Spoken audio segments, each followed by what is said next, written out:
Good morning. My name is Shazia Khan, and today's session is 4.17 Health and Social Care in Context. And today we'll be looking at learning outcome 3, which is to understand external influences on a chosen health and social care area. I'm just going to give you a brief overview of what we did last week in regards to learning outcome 1 and learning outcome 2. So we looked at learning outcome 1, which was to understand the organizational structure of a chosen health and social care area. So we looked at understanding the different organizational structures with like privately funded care. We also looked at publicly funded healthcare, which is funded by the government and national insurance contributions and taxes. We also looked at hospitals, daycare centres, units for elderly. We looked at the organisational structure in regards to healthcare trust in the UK and private healthcare groups such as Bupa and HCA. We looked at charitable organisations such as Barnardo, Help the Age and UNICEF. We also looked at the responsibility of agencies in regards to advising and influencing, and why there's a need to be registered with the professional body. And when we say professional body, for the nurses, they need to be registered with a professional body, which is the Royal College of Nursing. Why do you think nurses need to be registered with a professional body, Eunice? It helps you, it helps you to belong into an association or a group and to know more about your job description. Yeah, so you have a clear view of, your regulation, your code of conduct, things that you need to follow. We also looked at the National Institute of Clinical Excellence, which was set up in 1999 to promote clinical excellence in the healthcare. We looked at international bodies such as the World Health Organization. It's not showing. You can't see the slides? Yeah, no. Can you see the slide saying learning outcome 3? No, it's just 4.17. Yeah, we haven't moved on. I'm just telling you what we've gone from last week. Okay, so we'll get on with this. And then the World Health Organization. We also looked at in learning outcome 2. Today's learning outcome 3, okay, Eunice? So in learning outcome 2, we looked at the legislation last week. So we looked at the different types of legislative frameworks, such as Health and Social Care Act, Equality Act, Social Value Act, Health and Social Safety at Work Act, Data Protection and Child Protection, and the importance of these acts, why we need them. Why do you think there's a need to have legislative frameworks within the social care setting? Why do you think there's a need to have it? Like the health and safety at work regulations, equality. It helps to protect the patients and the staffs as well, the nurses and the patients and their relatives as well. Yeah, keep everyone safe, but also, treat everyone equally, because that's really important. You shouldn't be treating anyone any different. So now we're going to start off with looking at the learning outcome 3, which is to understand external influences on a chosen health and social care area. So you can see this now, yeah? Yeah. Yeah, okay. So the learner will understand external influences on a chosen health and social care area. The learner can, 3.1, analyse the factors and organisations which have influenced government decisions on health and social care. 3.2, assess the impact of social values and attitudes on health and social care. 3.3, to assess barriers to access for health and social care and how effectively these have been overcome. So 3.1, we're going to analyse the factors and organisations which have influenced government decisions on health and social care.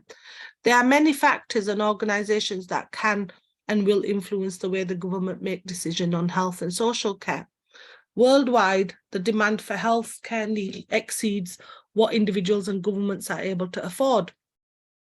Priority is setting, therefore, inevitable, and mental health services have often been given low priority in the decision-making process.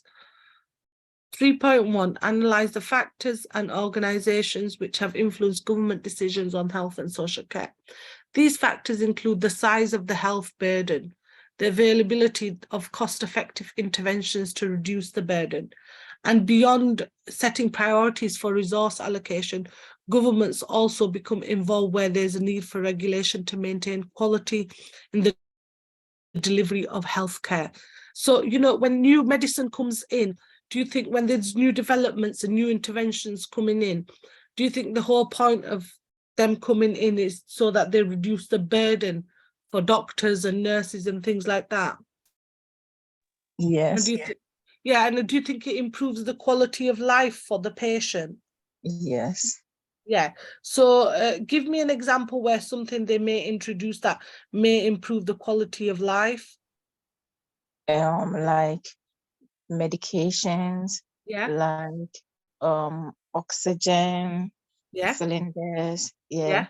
Like These new developments, new interventions, new innovations will help people with new medication, new medical resources, things like that. They will help individuals. You know, there may be individuals that have issues in regard to dementia. Maybe a medication comes in and will try and, you know, slow it down, or, you know, it won't get rid of it, but it will try and, you know, slow it down, prevent it. So these are kind of preventative measures that are brought in, and the government are influenced by bringing these medications in. 3.1, analyse the factors, again, and organisations which have influenced government decisions on health and social care. Some influences may include individual government organisations, for example, Department of Health and Social Care, HM Treasury. Pressure groups can fulfil a valuable function within the public health. They have the potential to raise the profile of previously marginalised issues and force action to improve the health of their members, as well as the health of the general population.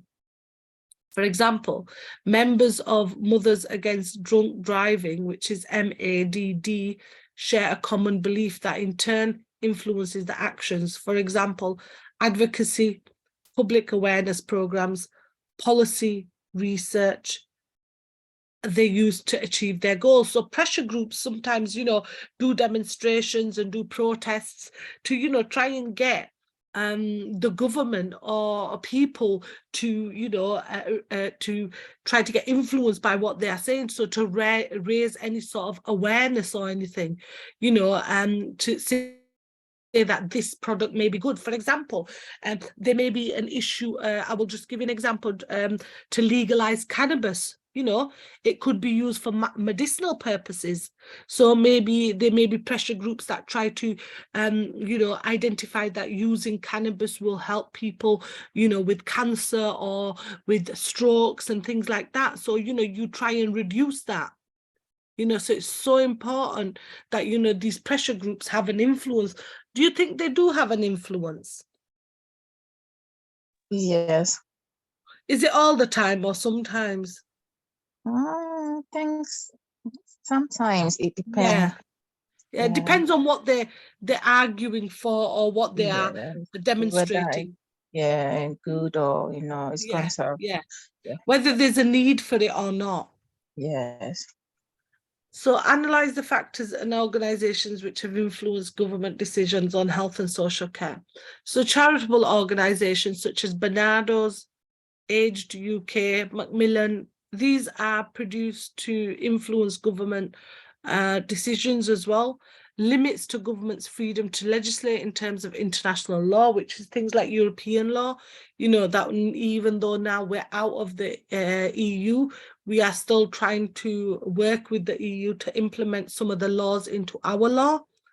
And then statistically and evidence-based research that has influenced decisions and demand for provision. Things like, you know, the fact that they've researched a medicine that could help with diabetes, or they've researched a medicine that could help with sleep apnea, you know. So these are evidence-based research, and you know, they may have researched something where if a drug is trying to prevent people from stopping to smoke, they may have introduced, you know, tests on people, you know, to try and clinical research to try and identify if the medication works, you know. So do you think there is a need for having all this clinical research and evidence-based research? Yes. Yeah. Yeah. What do you think the impact is? Why do you think there's a need for it? Because it helps you to know how the drugs works on, will work on the individual. Yeah. Yeah. Yeah, it helps you identify whether the drug will work on the individual or whether there's no need for the drug, you know, whether it doesn't help. So it will help you identify these issues, and it is one of the things that helps clinicians. Also, doctors introduce medications to find out, you know, scientists will try and develop a new drug that may help with a certain kind of illness, and they try and identify that the importance of this drug is to try and, you know, bring it into hospitals and try and, you know, introduce it as a new drug. Demand for health and social care, so things like population growth, epidemics. So, you know, there was a need in COVID time for all that medication, remember all the injections to be put in? So that was an epidemic, wasn't it? Where they had to introduce, in the UK, they had to have injections for COVID to try and prevent COVID. Lack of food and clean water. So 3.2 is to assess the impact of social values and attitudes on health and social care. So what is the impact of social values and attitudes on health and social care? So studies and research just 1 minute.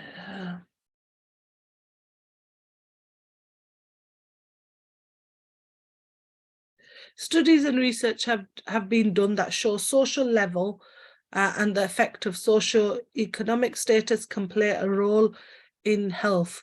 In most research done, the higher level of socio-economic classes reflects at a higher level of health and longevity.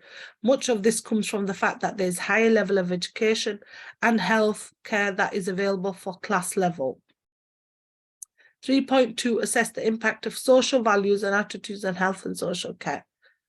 So here, let's take a look at social values and attitudes, and for example, cultural beliefs and attitudes towards health and social care generally. Attitudes towards public health issues such as diabetes, heart disease, HIV, AIDS, towards funding for health and social care, private and public, towards disability, so social model of disability, and then gender issues and health and social care. 3.2, to assess the impact of social values and attitudes on health and social care.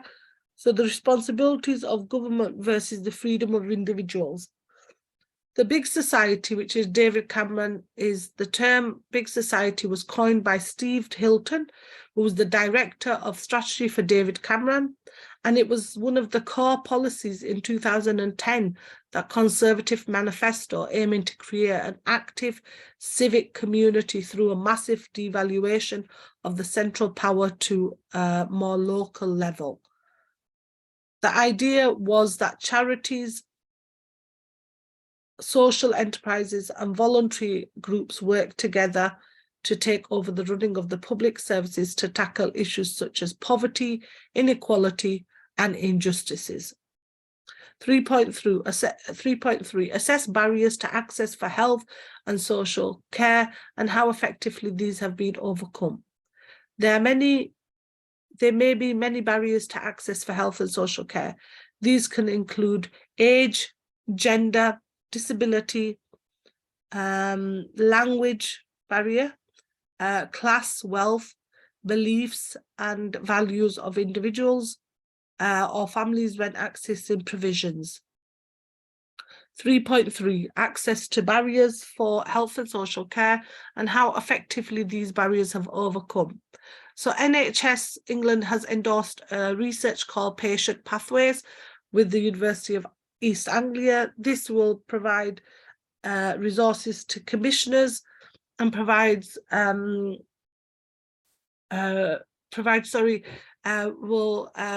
resources to commissioners and providers, which will help to consider when inequalities arise when patients are accessing general practice services. These comprise of 6 steps, which we're going to watch this video at the end, okay? So I'll put this video for you on at the end. Okay. 3.3 is to assess barriers to access for health and social care and how effectively these have been overcome. So step 1, difficulties recognizing health problems. They may be socially isolated or have poor health literacy. It's addressed by health issues by advertising and health campaigns. So it gives people the idea that you are advertising and you have, able to identify any sort of issues relating to health, poor health literacy. So step 2 is decision to seek help. So unsure if you want to see someone or may not want to bother, unsure of entitlements or unduly worried of impact on residential status, people with negative experiences. So it's addressed by services like pharmacists, care navigators, and services like 111, NHS Choices, GP practices, and apps that can help to provide advice.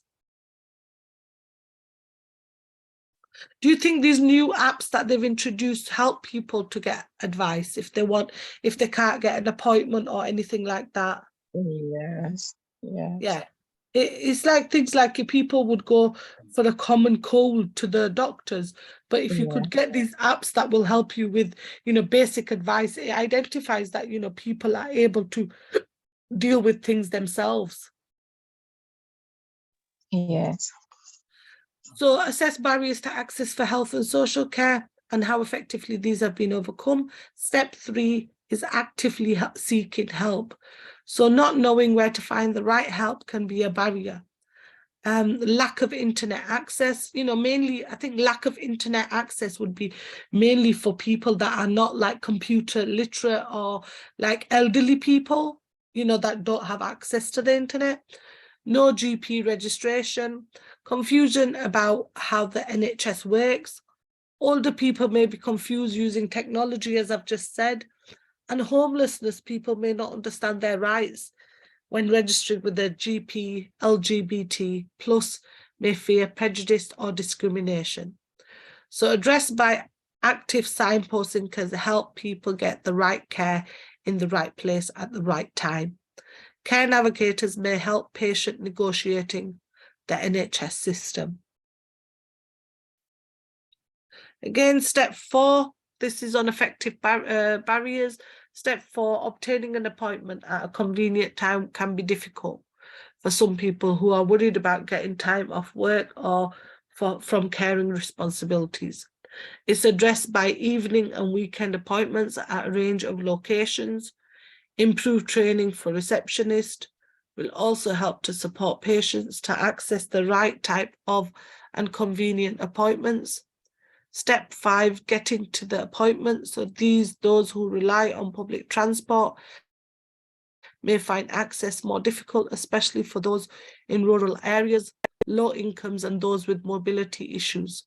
And this is addressed by new technologies which have enabled new types of appointments, such as video consultations, online consultations, and phone consultations. This means that traveling to appointments is not always necessary. So these are available at GP surgeries and at other appointments to get, a video consultation, because sometimes people are not well enough to go to the doctor's surgery. And, some people prefer, especially if they're working and things like that, they would prefer online appointment, or a consultation via video link. So things like, you know, they have this system called, which is used quite often within the doctor's surgery that I'm at. It's called Push Doctor. Have you heard of that? No. Push Doctor, and I think what it is a system where they put you in a queue, and then you are able to like identify that you've got some medical issues, and then a doctor would be available for you on your phone, Okay. and would be able to talk to you and identify any issues. And I think that Push Doctor is doctors not just from your own surgery. I think it's generally all the doctors, which is something something that's people are using more often nowadays, aren't they? They are paying privately online and using doctors online to prescribe them prescriptions or anything like that. You know, because sometimes it's very, very, very difficult in some areas and some surgeries to get an appointment with the doctor, or you know, get an appointment with the nurse or anything. So people tend to use private companies, internet companies that will have qualified doctors there to give them the advice and prescriptions. And that's becoming quite a big thing at the moment. So 3.3, assess barriers to access for health and social care and how effectively these have become. Step 6 is general practice interaction. So communication between service users and health professionals can sometimes be difficult due to the language, disability, of cultural differences. For example, visually impaired patients, autistic people, or those who have learning difficulties may need longer appointments or wish to attend at a time when waiting area is quiet, you know, because sometimes, you know, people that have autism and, you know, are visually impaired, or anyone that has a disability, sometimes prefers the quieter time, because it identifies that this person may not have any sort of confidence, or, you know, may not want to sit with anyone, or especially if they're autistic or ADHD or anything, you know, the behavior and things like that. So it does affect the individual. And it's addressed by cultural competencies training, which covers things like dress, customs, behaviors, language, religious beliefs, worldviews, kinships, relationships, and values. Also interpreters as well. So today we have actually looked at the factors and organisations which have influenced government decisions on health and social care. We've looked at the impact of social values and attitudes on health and social care, and we've looked at the different barriers that how effectively they can be overcome. In regards to the impact of social values, what else do you think can impact on health and social care?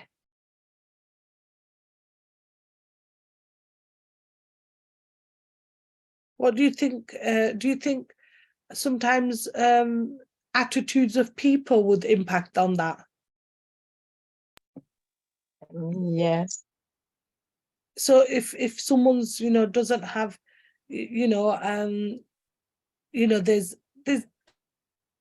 principles that you have to follow, you know, as a staff member, and attitude. Yeah, attitude does play a big part. Why do you think it does play a big part?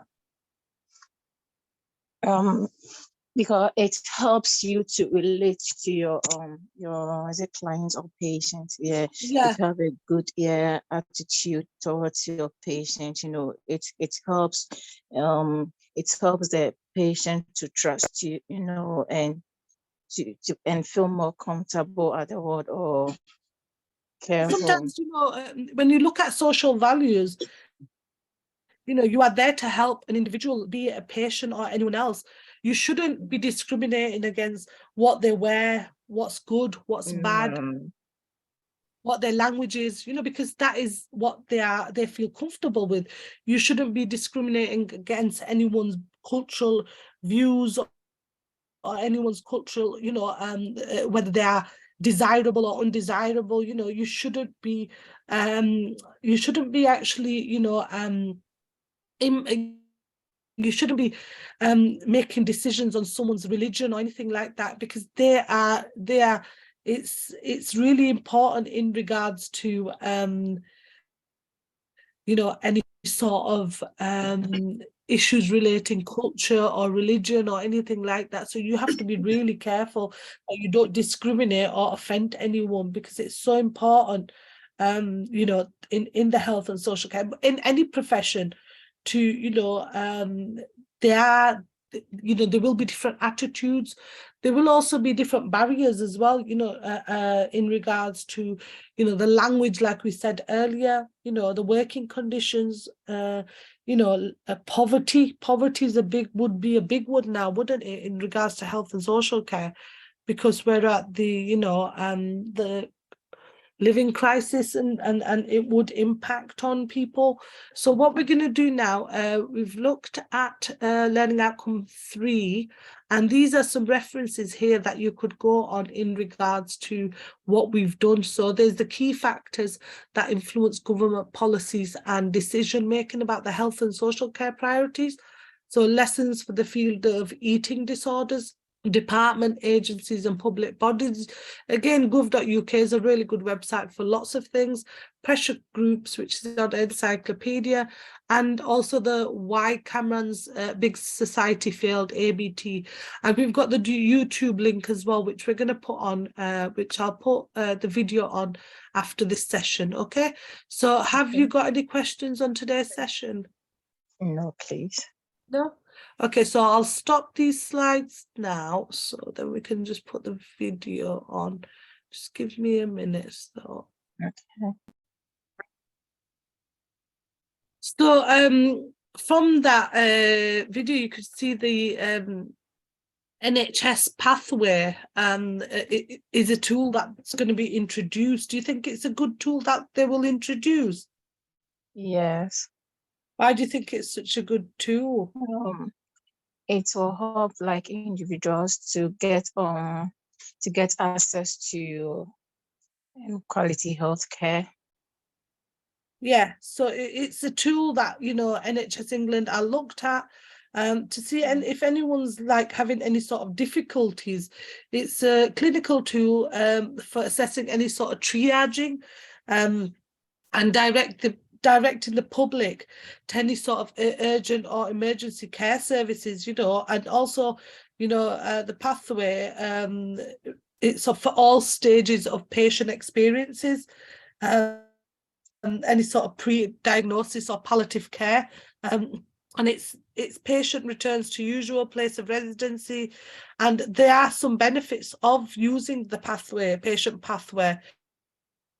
And it'll be across improving risk-adjusted patient outcomes, promoting patient safety, so increased patient satisfaction, and optimizing resources. So it's a tool that people would use more often, you know, if they don't want to go, if there's any sort of, you know, issues in regards to it. So if anyone's, you know, an example would be if anyone's suffering from depression, anxiety, and, you know, things like that, it would, you know, help them towards, you know, contacting someone and trying to get some support, because sometimes people don't want to go to the doctors, do they?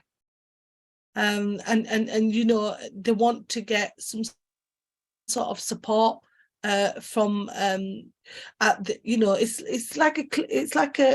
an app that will be introduced that will be used for you know, like NHS 111, and the system is actually in regards to being delivered by NHS England, and it is there. And do you think people on that system at Eunice are experienced staff? Yes. Yes, they have to be, don't they? Because if they're giving advice to people, they have to be a group of experienced staff. Trained staff. Sorry, what's that, Eunice? Trained staff. Trained staff, yeah, because you can't just give advice to anyone, can you? So No. you need to trained, and they will be clinically registered, and they'll be also licensed practitioners.